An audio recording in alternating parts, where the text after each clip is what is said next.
que não é só você fazer relatório bonito e curtir os frutos de um home office. Muita coisa pode te frustrar, muita coisa pode acabar com a sua confiança como analista. E até o final do vídeo eu vou contar uma experiência minha do que eu passei, que eu tive que trabalhar muito para conseguir superar também dentro dessa área. Na internet parece bem simples, né? Parece que é só você criar ali um DAX, né? Criar um Power BI, criar um relatório bonito e pronto, você já se tornou um analista. Mas tem muitas coisas que ninguém te fala, algumas coisas que acontecem que ninguém te conta de verdade. E é isso que eu vim trazer para você. Primeiro, a gente vai falar sobre a pressão do seu supervisor, coordenador, essa pressão que você sofre quanto analista, tá?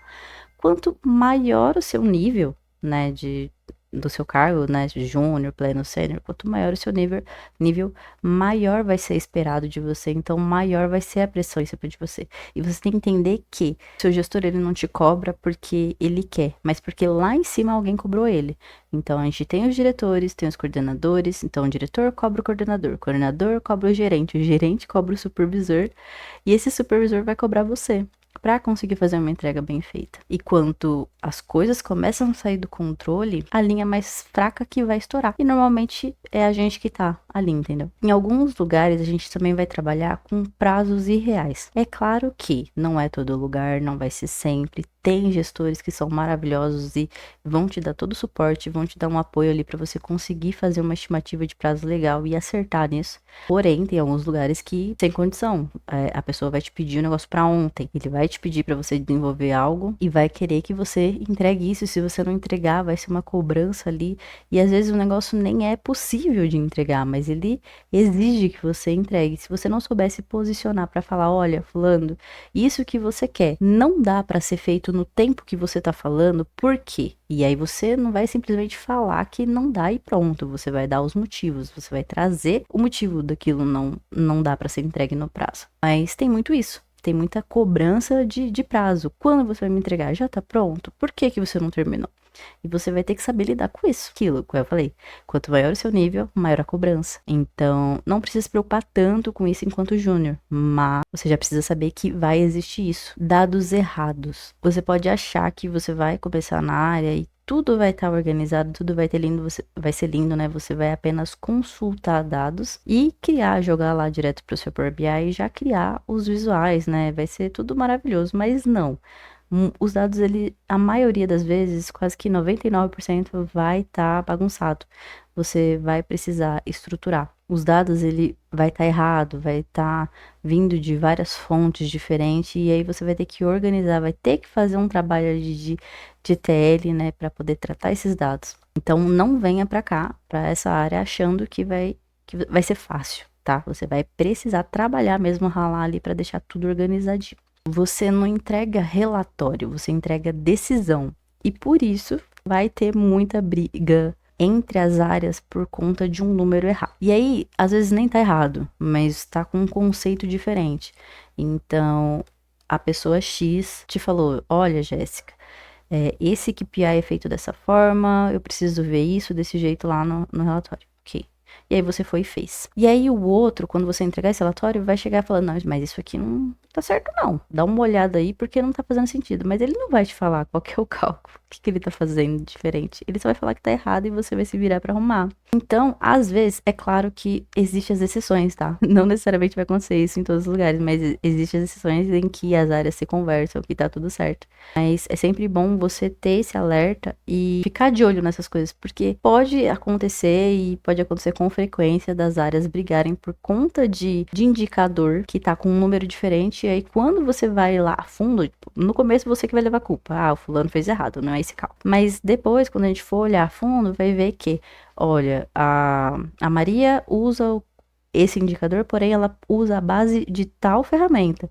E o fulano, ele usa daquela ferramenta, mas ele faz um filtro diferente, ele usa um contexto, um negócio diferente ali, considera algo diferente.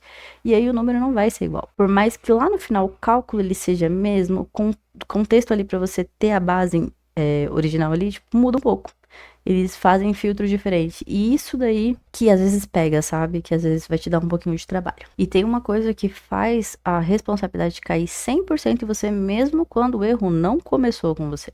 Como eu falei, a cobrança, ela aumenta conforme o seu nível aumenta também. Então, quando você é júnior, você vai ficar sempre ali na execução. Te mandam e você faz. Você vai executar, sabe? Uma coisa atrás da outra. É apenas execução mesmo. Quando você é pleno, você já não vai mais ficar só na execução. Vão começar a questionar você de algumas coisas. E quando você se torna sênior, você não pode só executar. Já era, acabou essa fase de executar e o questionamento não vai ser mais como era antes quando você era pleno. Agora você vai ser responsável de verdade pela regra. Você precisa ter consistência nas coisas que você fala, do que você faz. Você vai ser responsável por interpretar os dados, aquilo que o seu cliente quer ver, entendeu? E quando dá alguma coisa errada, ninguém vai chamar o solicitante, vai chamar você. Foi você que fez o relatório. Então, vai cair as coisas sobre você. E quando acontece esse tipo de coisa, né, o que ninguém te fala é que você não pode colocar a culpa no solicitante. Quando colocarem a culpa em você por um número errado, por mais que não foi você, você não pode chegar e falar, ah, mas fulano pediu pra fazer assim, ciclano quis desse jeito, eu só fiz o que me mandaram. Pelo amor de Deus, não faz isso não. A gente pode esperar isso de um júnior, talvez de uma pessoa que acabou de ser promovida para pleno, mas o sênior faz isso não. Você não pode colocar a culpa no solicitante. Você vai ter que assumir a bronca.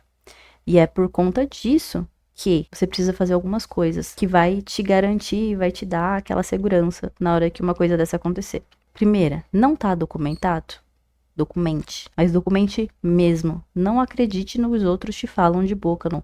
Terminou uma reunião, formalize um e-mail falando, olha, fulano ficou de fazer isso, ciclano, tá, essa é a regra, vai ser utilizada. De acordo? E cobra pra pessoa responder. Então, tudo precisa estar validado e formalizado. Então, documente, valide e formalize. Essas três coisas, elas são muito importantes. E isso aqui vai te ajudar a não levar a culpa à toa, tá? Porque em um determinado vai acontecer. Se você não tiver as coisas documentadas, formalizada, validada, né? Porque não adianta nada você mandar um e-mail e a pessoa não responder falando que, olha, tá ok. Porque ela pode falar, não recebi esse e-mail. E é isso, vai ficar por elas, disse-me disse, e como eu falei, a corda sempre arrebenta pro lado mais fraco. E no começo da minha carreira foi exatamente isso que me desestruturou, sabe? Porque eu não formalizava, eu acreditava muito. Hoje não, hoje eu formalizo, hoje eu evidencio, hoje se não tá formalizado pra mim não foi dito. E é assim que você precisa fazer pra você não sofrer, porque eu sofri com isso. Até eu aprender, eu sofri. Então, assim, um analista comum, ele vai executar o pedido. Um analista estratégico, ele vai validar as regras, ele vai formalizar o requisito, ele vai criar uma documentação, ele vai alinhar todos os pontos, amarrar cada pontinha para conseguir fazer esse desenvolvimento bem feito. Então, já o que é documentar? Você vai fazer o quê? Cria um bloco de notas, você vai documentar tudo que o seu cliente pediu. Melhor Word, né? Porque ali você consegue deixar mais organizado, colocar imagens. E aí você vai colocar todos os passo a passo. Vai colocar tudo que tem que ser feito na solicitação que o cara tá te pedindo. Vai confirmar a regra do cálculo. Ok, você quer validar o HC, né? Que é o headcount, contagem de cabeça ali das pessoas. Vai ter essa métrica. Como que esse cálculo é feito? A sua operação ela é 8,12, ela é 6,20. Porque aí pode mudar ali a contagem do HC. Com certeza muda. Como que você quer ver isso de verdade, sabe? Você vai entender a regra e vai anotar. Vai continuar documentando. E aí você vai formalizar a definição da regra. O que é formalizar? Já você vai mandar um e-mail. E não vem nesse negócio de Teams, WhatsApp. Não, você vai mandar um e-mail mesmo. Manda um e-mail formalizando, mandando a documentação com tudo, explicando ali. Pode ser no corpo de e-mail, pode ser um Word, mas peça para o seu solicitante analisar, validar e responder com de acordo, falando, olha, tá ok, é isso mesmo, pode seguir. Então, nunca desenvolva sem entender as origens, sabe? Pergunta, tá, eu vou usar essa base. É isso aqui mesmo? É isso aqui que vocês usam? Tem algo específico que vocês colocam antes? Então, entenda isso. Então, você não é um digitador de DAX, um criador de medida, um criador de relatório. Você é responsável pela verdade do dado. Você precisa garantir que a informação que você está trazendo ela está certa e faz sentido com aquilo que o solicitante quer. Se você fizer tudo isso, nossa, o retrabalho que você vai ter pra fazer suas coisas vai ser muito pequeno. Porque se voltar algo, vai voltar algo relacionado a layout, cor, detalhe fino, algo que o solicitante esqueceu de falar pra você, algo que o solicitante quer que mude. Não vai ficar aquele negócio, pô, tá errado, a Jéssica tá tendo que arrumar isso de novo. Não. O solicitante pediu algo diferente, a Jéssica tá adicionando. Entendeu? Muda. E tudo isso que eu tô falando aqui pra vocês, tudo isso que eu falei, são coisas que eu passei, que doeu lá atrás para eu aprender. Então, eu já deixei de formalizar, eu não sabia conversar, eu não sabia chamar meu cliente, entender o que precisava, eu sempre acreditei. Eu achava que era só fazer um relatório bonito. Perdia muito tempo criando um relatório lindo e deixava o dado de lado. Não prestava tanta atenção ali na informação em si. E por eu ter sofrido, porque eu apanhei bastante. Olha, puxaram minha orelha. Graças a Deus eu tive gestores maravilhosos, pessoas maravilhosas na minha vida que me ensinou a fazer o serviço direito, né? Tem alguém que eu gosto muito, que sempre fala pra mim, faz certo que dá certo. E eu levo isso pra vida. Então, é isso, faça certo que dá certo. E eu sofri lá atrás pra começar a fazer certo, pra começar a dar certo. E faça isso. Leve em consideração as coisas que eu disse, porque tudo aquilo que eu disse eu tô trazendo de uma experiência de muito tempo, tá? Eu não sou analista de dados BI+, tipo, de ontem. Eu tenho mais de 7 anos de experiência na área, então eu passei por muita coisa, sofri muito ali pra conseguir estar hoje onde eu tô. Então, hoje eu trabalho em casa, trabalho de home office.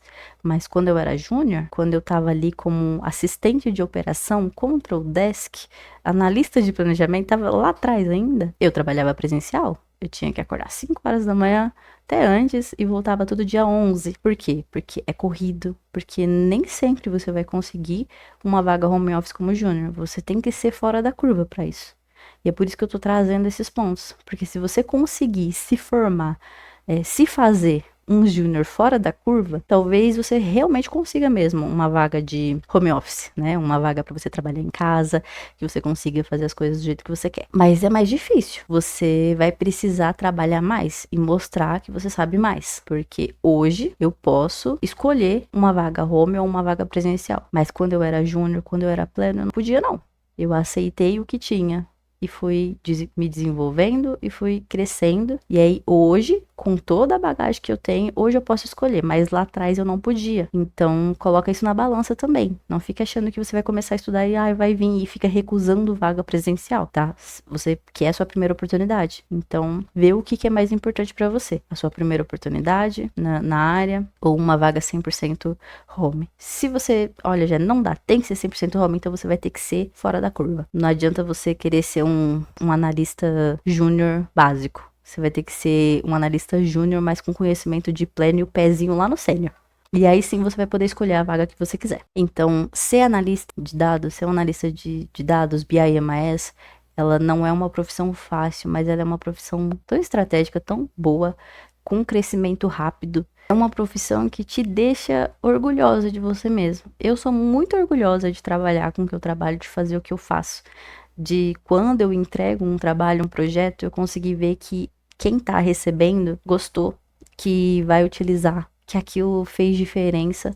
Então, é difícil, mas quanto melhor você for, ou quanto mais você se esforçar, vai ficando fácil lá no final. Hoje não é tão difícil assim pra mim. Hoje é mais fácil. Mas até chegar no ser fácil, foi difícil. Eu tive que ralar e trabalhar muito. Então, esse canal, ele é pra isso, sabe? Pra poder te trazer coisas do dia, te falar a vida real mesmo de quem trabalha como análise de dados. E não só esse bate-papo, mas coisas técnicas também, coisas que você precisa aprender. Então, eu tenho vários vídeos aqui, desde da ETL, né, do básico, do criando do zero ali um processo de ETL, até as procedures, né, então cria fato, dimensão, seu histórico, enfim, você cria tudo ali, joga para dentro do banco, até Power BI.